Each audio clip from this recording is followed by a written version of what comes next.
This is part 2 of Confessions from a Workaholic who got laid off.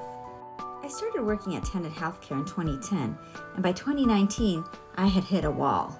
Now, up until this point, I had been able to make stuff happen despite whatever setbacks I was feeling. But this time was different. I realized my unresolved traumas from my childhood have finally caught up with me. I decided to take some time off of work and just face all of this head on and take care of my health and well-being. So I took a total of 6 weeks off and just dove right into it. And I did CBT therapy, life coaching, and neurofeedback. I was determined to give myself opportunities to heal from every angle possible. The most significant takeaway I got was from my CBT counselor who told me, "Anju, you're not a human doing. You're a human being. You are worthy of love just for being. You don't always have to prove yourself worthy." At first, what he said didn't register. But when it did, I said, "Shut your mouth.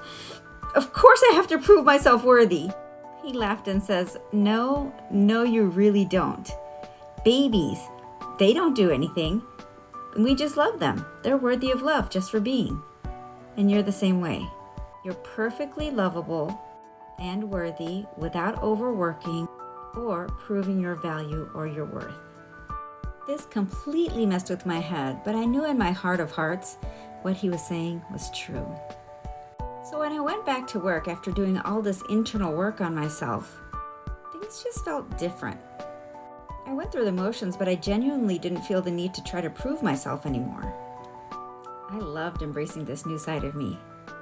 Then, in 2020, COVID came along, and Tenet had massive layoffs. We had many months of layoffs starting in February, and as thousands of other people within the company had been, I too ended up getting laid off in July. For a workaholic, let me tell you, this is one of the most demoralizing, devaluing experiences you can ever go through.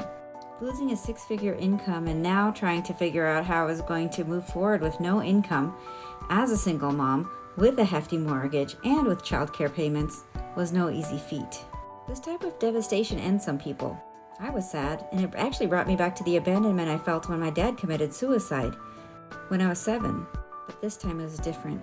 The time I took to heal my childhood traumas worked. This didn't destroy me.